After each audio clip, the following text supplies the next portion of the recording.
محترم ډاکټر عبدالله جان عابد صاحب. بسم الله الرحمن الرحیم. ډیر ګرانو درنو مشرانو همزولو کشرانو السلام علیکم. دا تحقیق زما په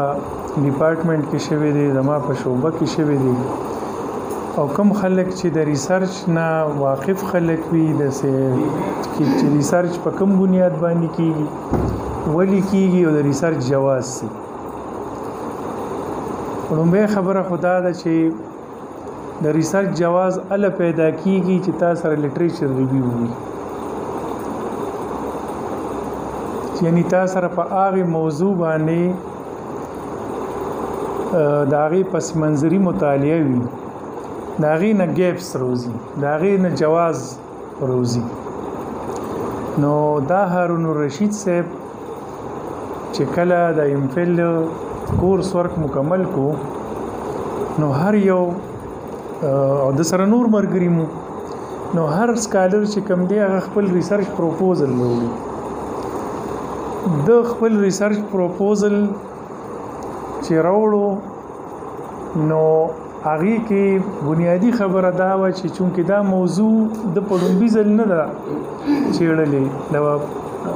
عسکرو موضوع، دا موضوع د دې نمخ کې شاکر کندان چیړلې و په 1999 کې. شاکر کندان د عسکرو په خدماتو باندې لومبي جلد په 1999 کې چاپ شوی، او دویم جلد چې کم دی نو هغه په 2000 کې چاپ شوی. نو د خپل پروپوزل کې دا خبره راوړه چې د عسکرو د پاکستان د عسکرو خدمات په ادي وی چې ما په دواړو جلدو کې رايوځای کړی دي. خو د موقف دا و چې ما په دې کې وکړه، نو په دې کې صرف شپږ کسه پښتانه عسکر دي، او دا شپږ کسه چې کوم دي نو دا ډیر زیات د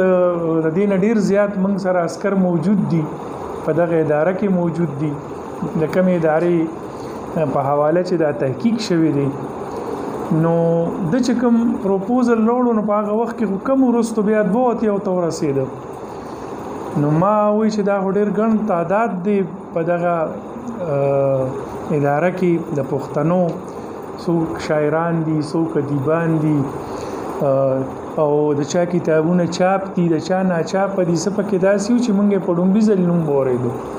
او دوی چې بای د په کریډټ باندې دومره سيزونه دي، دومره افسانې دي، فلاني ناول لیکل دي، فلاني دونه شعري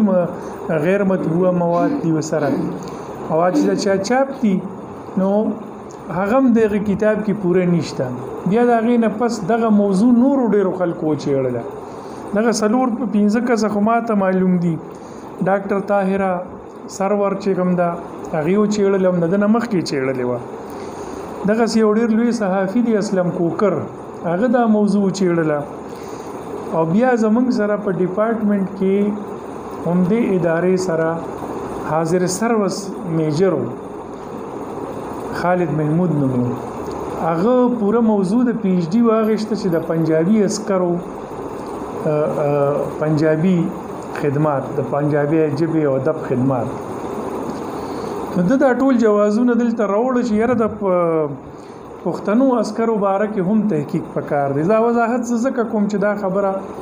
لګوندې دا سی په بل طریقه باندې وړاندې شوی ده. نو زه خو یو دا وضاحت کوم چې دا خو نه د پروجیکټ یې سره چې کوم پروجیکټ ته اشاره کیږي، دا پیور چې کوم دی اکیډمیک تحقیق دی، بالکل خالص. او یو بل حقیقت تاسو ته ښکار کوم چې زه تاسو ته د موبایل کې تصویر هم دی د دې د موږ سره چې کوم موضوع باندې کار شوی دی، هغه موضوع چې کوم دا د پاکستان د پښتنو عسکرو شاعرانو شعري خدمات، دا د هارون الرشید دا موضوع چې په کوم کې موضوع چې دا کتاب چاپ شوی دی، دا مصنف طبيعي اختیاري هغه په دغه نوم چاپ کړی دی. دا اصل کې دغه نوم لګه غوندي دا خبره ډیره زیاته بل خوابوتله زمنګ سره چې کوم موضوع منزوره شوی دا او په تیسیس د پاسه لیکلی دا او په کومه دغه موضوع د ډیګري ورکړی شوی دا، هغه موضوع زه دوباره تاسو ته وایم د پاکستان د پښتنو عسکرو شاعرانو شعري خدمات او داغي تحقیقي او تنقیدي جایزه. اوس د مصنف من خبرې کوو چې خپل مختارات چې هغه چاپ کولو هغه دغه نوم غوړه وګڼلو دغه پیل کړي دا یو خبره خو د دې موضوع اهمیت دا دی چې لکه څنګه تاسو ته مووي چې په دغه موضوع به کوم کتاب لیکل شي نو پای کې صرف د پښتنو شپږو ادیبانو شاعرانو ذکرو آیا دا خبره نه و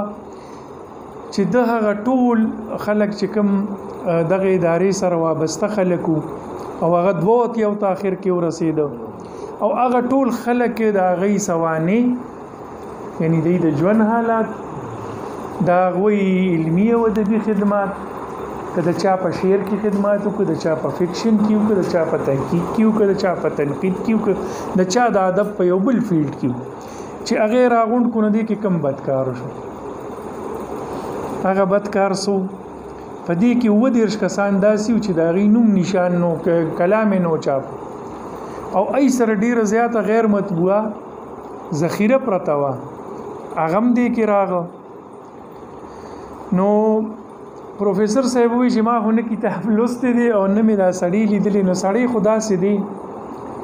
چې سرزر چې موږ سونا آدمی ہے سونا خو پابل معنا خو بالکل دا سي دي چې تاسو موږ به ولدل ته ټاسک ورکو موږ وی دا به دي چې په میاشتو کې دی په هفته پس حاضر شو دا نسیزونه به راټول کنن دیر ته تلیو منن سواد ته تلیو نن ډیر اسماعیل خان ته تلیو یو ورځ خېش کو ته پکې تلیو ظفر علي ظفر چې کم دین او زمنګ مرګري ولادي وبخي په ځوانه کې بیا وفات شو وې ظفر علي ظفر دغه مې وروړو مې لکه دا ته چا ویلو چې ال تکي وو دا خواري چې د کمکړې د ډېر متحرک انسان دی ډېر زیات خوش اخلاق انسان دی په دې خپل موضوع سره ظاهره دار چا خپل یو طبي داغه چون کې دې سره دې موضوع سره داغه غم جوړېدو چې دغه ادارې سره داغه وابستګي و ظاهره داغه جذباتي لګاو داغه میلان داغه احساسات مونږ چې دا په خپل میدانونو کې کار کوو نو هغه خو یو رزم داسيونه وي چې تاسو دا یا دغه ته چې نور څوک وابسته چې تاسو ولې دا کار کوي خبره ده چې دغه موضوع ول چې کله کې خو شاید په دې سو خبره کولی شي خو چې دا کم ټاپک چې کم دی اصل ټاپک دا دی او دې کې دنه چې کم مواد دي هغه په دې ټاپک دي دا ما چې د تکموي نو یو هم د دې وضاحت کولو کار خو بالکل تاسو وایي کتاب ما نه لوس کار بالکل دا څه کار دی چې پاره کې خبره نه یو سیز او دونه ماته اوخ کې سیزونه ما دینه ته تذکره ما جوړه و دا نمونی بیا رستو تذکره د دې بیا مرتب کو دا نمونی بیا نمونی وسره دومره دي چې زم سو جلدونو کې به اگر راغونډي شي یو ما دا وضاحت کولو او دا دغه مو چې یره د فوج به څه کنټریبیوشن نو هغه کنټریبیوشن دا دی چې کم پښتانه خلک په دغه اداره کې هغه دوات یو او دغه دوات یو خلکو چې کم خدمات کړی دي هغه په دې تحقیق کې د غره غونډ کړی دي